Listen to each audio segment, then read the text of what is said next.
Hi friends, எல்லாருக்கும் வணக்கம், வந்தனம், நமஸ்காரம். ஸோ இன்றைக்கி நம்ம பார்க்க போகிற டாபிக் என்ன பார்த்தீங்கன்னா, உலக நாடுகளுக்கு இடையே நடந்துக்கிட்டு இருக்கிற யுத்தத்தை பற்றி தான் நம்ம பேச போகிறோம். ரொம்ப ரஷ்யா அண்ட் உக்ரைனோட போர் மோசமாக போயிட்டு இருக்கு. இவங்களை அடிக்கிறதும் இவங்களை மாற்றி அடிக்கிறதும் நம்ம கிட்டத்தட்ட ஒரு 3 வருடமாக பார்த்துட்டு தான் இருக்கிறோம். இந்த போர் இப்போ முடிவுக்கு வரும், அப்போ முடிவுக்கு வரும்னு சொல்லிட்டு எல்லாருமே எதிர்பார்த்துட்டு இருந்த சூழ்நிலையில் அமெரிக்காவோட எலெக்ஷன் வந்த உடனே ட்ரம்ப் என்ன சொல்லியிருந்தாருன்னா, ஜெயிச்சுட்டு என்ன சொல்லியிருந்தார் அப்படின்னா, கண்டிப்பாக ரஷ்யாவோட உக்ரைனோட போரை நான் பதவியேற்றதுக்கப்புறம் ஸ்டாப் பண்ணுவேன், நான் உட்காந்து 2 பேர்ட்டையும் பேசுவேன். ஏன்னா ஸ்பைடன் என்ன பண்ணியிருக்கிறாரு அப்படின்னா, ஒரு முட்டாள்தனமான ஒரு காரியத்தை பண்ணியிருக்கிறாரு. ஸோ அவர் பண்ணதுனால தான் அதாவது அமெரிக்காவோட வளர்ச்சிக்கு பயன்படுத்தக்கூடிய நிறைய காசு உக்ரைனோட போருக்காக செலவிடப்படுகிறது. ஸோ அப்படின்ற மாதிரி சொல்லியிருக்கிறாரு. ஸோ அதை பற்றி தான் நம்ம பேச போகிறோம். நேற்று என்ன நடந்திருக்குங்கிறது தான், நேற்று இப்போ வரைக்கும் என்ன நடந்துகிட்டு இருக்கு ரஷ்யா உக்ரைன் போரில் அப்படிங்கிறத பற்றி தான் இந்த வீடியோவில் பார்க்க போகிறோம். ஸோ வாங்க வீடியோக்குள்ளே போகலாம். வீடியோக்குள்ளே போகிறதுக்கு முன்னாடி என்னோட சேனல் நீங்கள் சப்ஸ்கிரைப் பண்ணாமல் இருந்தீங்கன்னா சப்ஸ்கிரைப் பண்ணுங்கள். பக்கத்தில் இருக்க அந்த பெல் பட்டன் கிளிக் பண்ணிட்டீங்க அப்படின்னா நான் போடுற வீடியோ உங்களுக்கு அடுத்தடுத்து நோட்டிஃபிகேஷனாக வரும். சப்போர்ட் பண்ணுங்கள். வாங்க வீடியோக்குள்ளே போகலாம். ஓகே ஃப்ரெண்ட்ஸ், ரொம்ப உலகத்தில் இருக்கிற எல்லாரையுமே முகம் சுளிக்க வச்சுக்கிட்டு இருக்கிற ஒரு 3 வருஷ போர், அதாவது இன்னும் முடியல, இன்னும் எப்போ முடிய போகுதுன்னு தெரியல. ட்ரம்ப் முடிச்சு வைப்பார், அது வேற ஒரு பகுதி. ஆனால் இன்னைக்கு வரைக்கும் என்ன நடந்துக்கிட்டு இருக்கு அப்படிங்கிறது தான் இந்த வீடியோ நம்ம பார்க்க போகிறோம். மேக்சிமம் ரஷ்யா உக்ரைனோட பல பகுதிகளை கைப்பற்றிட்டாங்க, அது எல்லாருக்குமே தெரியும். இது உலக நாடுகளுக்கு இடையே பார்த்தீங்க அப்படின்னா பயங்கர பதற்றத்தை உருவாகிட்டு இருக்கு. ஏன் அப்படின்னு பார்த்தீங்க அப்படின்னா, ரஷ்யா ஒரு ஸ்டேட்மெண்ட் விட்டுருக்குறாங்க, இந்த மாதிரி போய்கிட்டே இருந்துச்சு அப்படின்னா என்ன பண்ணுவோம் அப்படின்னா, எங்கள்கிட்ட இருக்கிற அணு ஆயுதங்களை நாங்கள் கண்டிப்பாக யூஸ் பண்ணுவோம் ஒரு கட்டத்தில் அப்படின்ற மாதிரியும் ரஷ்யா ஸ்டேட்மெண்ட் கொடுத்துருந்தாங்க. ஸோ நேற்று என்ன நடந்திருக்கு அப்படின்னு பார்த்தீங்க அப்படின்னா, ரஷ்யாவில் மாஸ்கோவில் நம்ம எப்படி டெல்லி இருக்குல்ல, ஸோ அது மாதிரி இந்தியாவோட தலைநகரம் டெல்லிங்கிற மாதிரி ரஷ்யாவோட கேபிட்டல் சிட்டி மாஸ்கோ. இந்த மாஸ்கோவில் என்ன நடந்திருக்குன்னா, உக்ரைன் சோல்ஜர்ஸ் என்ன பண்ணியிருக்காங்க அப்படின்னா, ரஷ்யாவோட மாஸ்கோவுக்கு ஒரு பாம் பிளாஸ்ட் பண்ணி ரஷ்யாவோட சீப் கெமிக்கல் ஆஃபீஸர் இருக்கார்ல, ரஷ்யாவோட மிலிட்ரி சீப் கெமிக்கல் ஆஃபீஸரை அதாவது வெப்பன்ஸ் ஆஃபீஸரை பாம் பிளாஸ்ட் பண்ணி காலி பண்ணிட்டாங்க. ஸோ இது அவரோட பேர் இகார் கிரிலவ் அப்படிங்கிறவர். ஸோ இப்போ சும்மா இருக்கிற ரஷ்யாவை பயங்கரமாக சொரிஞ்சு விட்ட மாதிரி ஆயிடுச்சு. இந்த சம்பவம் நடந்ததுக்கு அப்புறம் ரஷ்யா என்ன பண்ணியிருக்காங்க, அதே மாதிரி புதின் என்ன சொல்லியிருக்காரு அப்படின்னா, உக்ரைன் இனிமேல் அவங்க எதிர்பாராத அழிவை பார்ப்பாங்க அப்படின்ற மாதிரி ஒரு ஸ்டேட்மெண்ட் விட்டுருக்கிறாரு. விட்டுட்டு என்ன சொல்லியிருக்காரு அப்படின்னா, தயவு செய்து அந்த நோட்டா பிரிவு இருக்குல்ல, அதாவது ஐரோப்பிய நாடுகள் சபை,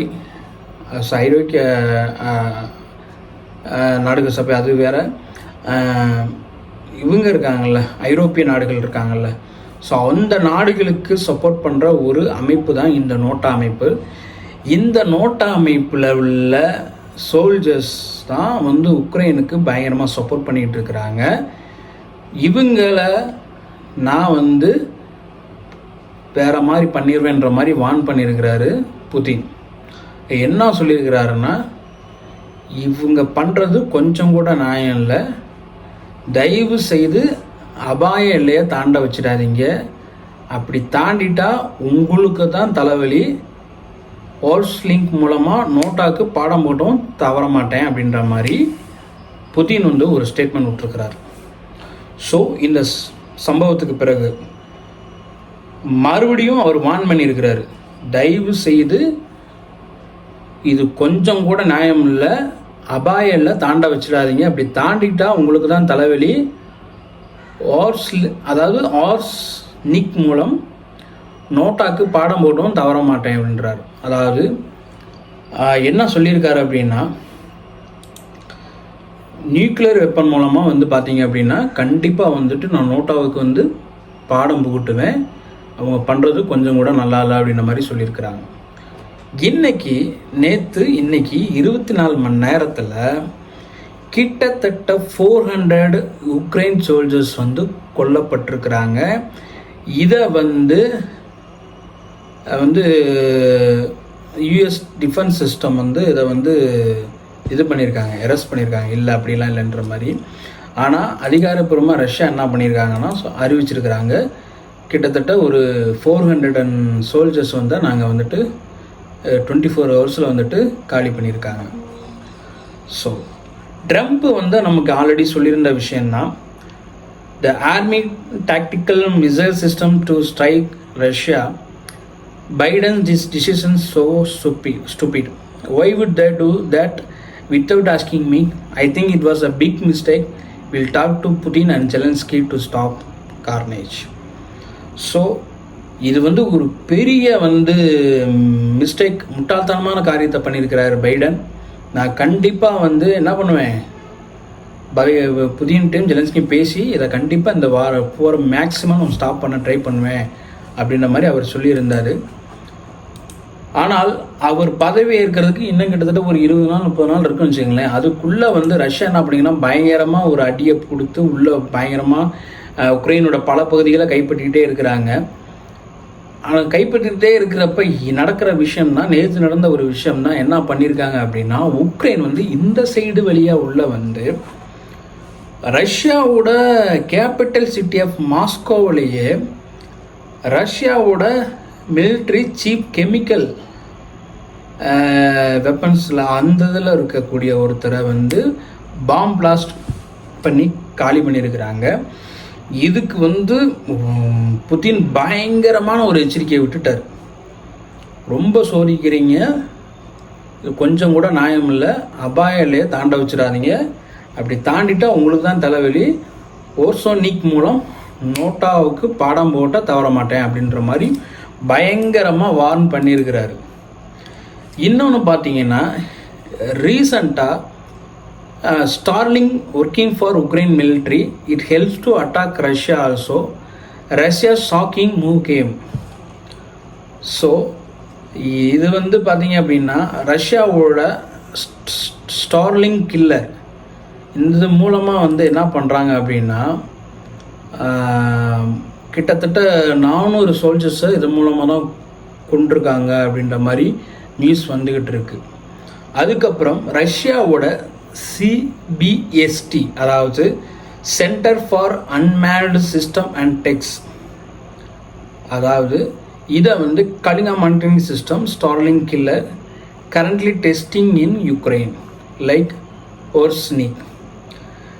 ரஷ்யா என்ன பண்ணுறாங்க அப்படின்னா இன்னொரு விஷயத்த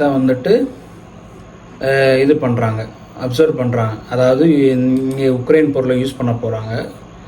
அதில் அதை யூஸ் பண்ணது என்னன்னு பார்த்தீங்கன்னா CBST, ரஷ்யாஸ் CBST, அதாவது centre for unmanned system and techs, the Kalinka monitoring system, அதாவது ஸ்டார்லிங் கில்லர்.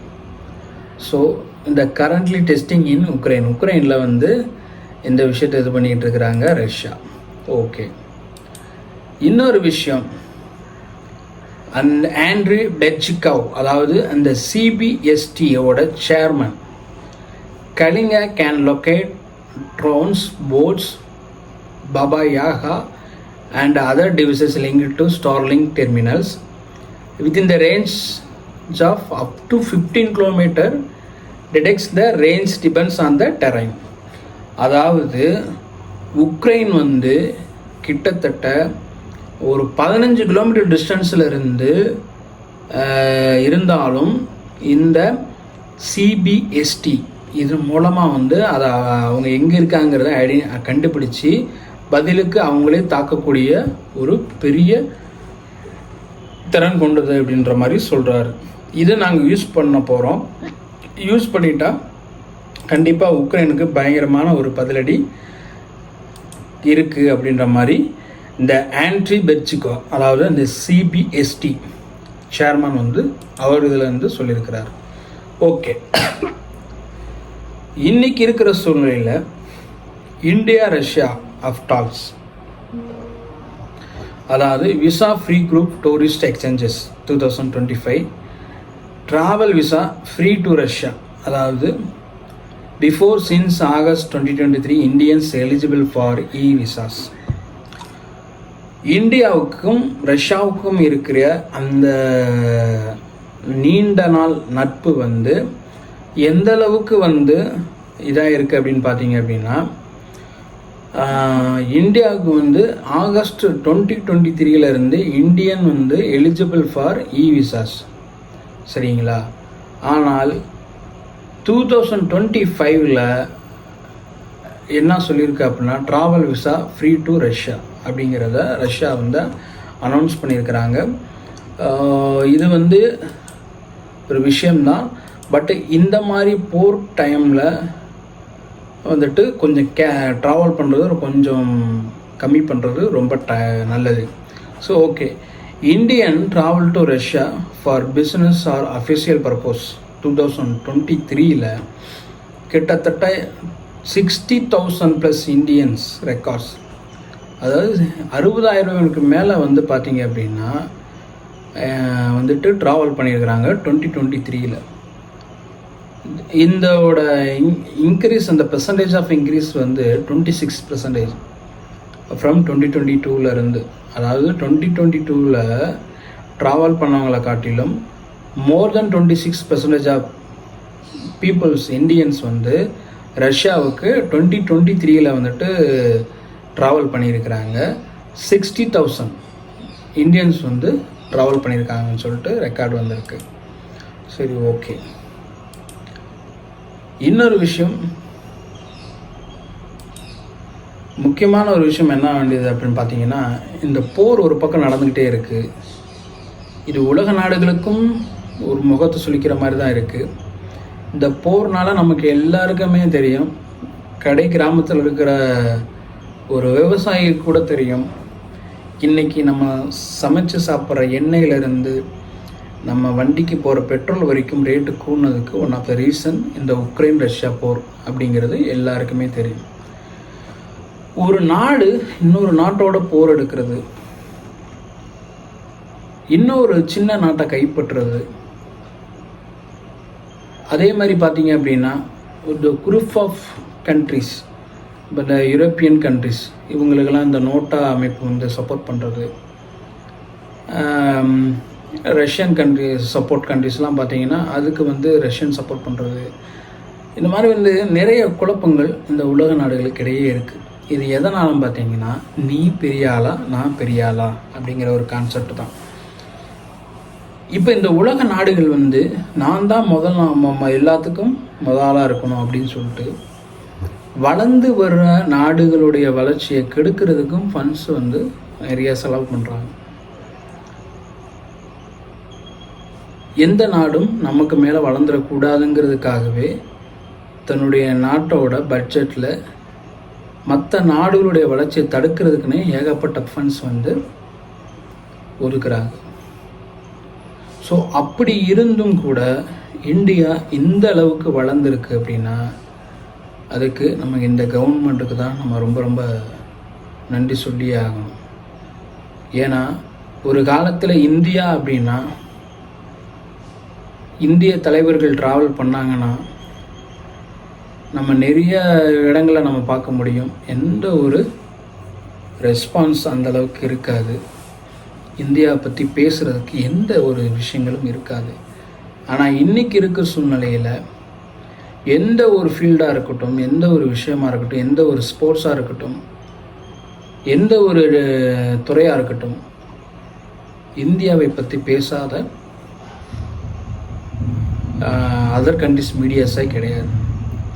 நான் இன்றைக்கி நம்ம உலக நாடுகளுக்கு வந்து நம்ம வளர்ந்து கொண்டிருக்கிற நாடாக இருந்தாலும் உலக வளர்ந்த நாடுகளுக்கு கூட நம்ம வந்து இவ்வளோ பாப்புலேஷனையும் நம்ம ஹேண்டில் பண்ணி நம்ம கோவிட் இன்ஜெக்ஷன் ப்ராப்பராக கொடுத்து அதோட டெத் அதோட ரேட்டை வந்து கம்மி பண்ணி காட்டி உலக நாடுகளுக்கே நம்ம வந்து ஒரு முன் மாதிரியாக செயல்பட்டுருக்கிறோம். அதே மாதிரி நம்மளுடைய அணு ஆயுத சோதனைகளாக இருக்கட்டும், நம்மளுடைய விண்வெளி ஆராய்ச்சிகள் எல்லாமே வந்து பார்த்திங்க அப்படின்னா மற்ற நாடுகளை, நம்முடைய எதிரி நாடுகளை பீதிக்குள்ளாக்குது, நம்முடைய நட்பு நாடுகளை ஆச்சரியத்துக்குள்ளாக்குது. ஸோ அந்த அளவுடைய நம்முடைய வளர்ச்சி மேலோங்கி நிற்கும்னு தான் சொல்ல முடியும். சரி, இதெல்லாம் எதுக்கு நான் சொல்கிறேன் அப்படின்னா, இது எங்கே போய் முடிய போகுதுன்னு தெரில. ஸோ இந்த உலக நாடுகளுக்கிடையே உருவாகிற இந்த போர்னால், ஏன்னா இந்த போர்லேயே பாருங்கள், நேற்று இன்றைக்கும் கிட்டத்தட்ட 24 மணி நேரத்தில் 400 சோல்ஜர்ஸ் வந்து காலி பண்ணியிருக்காங்க. அதே போல் இந்த 3 வருடத்தில் பார்த்தீங்க அப்படின்னா கிட்டத்தட்ட லட்சக்கணக்கான மக்களும் சரி, இராணுவ வீரர்களும் சரி, அது ரஷ்யா வீரர்களாக இருக்கட்டும், உக்ரைன் வீரர்களாக இருக்கட்டும், எல்லாம் சேர்ந்து காலி ஆகியிருக்காங்க, இறந்து போயிருக்காங்க. அவங்களுக்கெல்லாம் வந்துட்டு என்ன ரீசனுக்காண்டியே நம்ம வந்துட்டு இறந்து போகணுங்கிறது தெரியாமையே அவங்க இறந்து போயிட்டுருக்குறாங்க. ஒரு நாடு சொல்லுது நம்ம அந்த பொசிஷனில் இருக்கோம், நம்ம அதை செஞ்சு தான் ஆகணும்னு சொல்லிட்டு அவங்க இறந்து போயிருக்கிறாங்க. மக்கள் வந்து கொத்தாக வந்து இறந்து போயிருக்கிறாங்க. எத்தனையோ பேர் வந்து அவங்களுடைய எய்மை நோக்கி, ட்ரீமை நோக்கி ஓடிக்கிட்டு இருக்கிறப்ப இந்த 2 நாடுகளுக்கு இடையே நடக்கிற அந்த யுத்தத்தினால அவருடைய கனவுகள் எல்லாம் கலைஞ்சு போகிறது மட்டும் இல்லை, அவங்க கூட இருக்கிறவங்களே இல்லாமல் போயிடுறாங்க.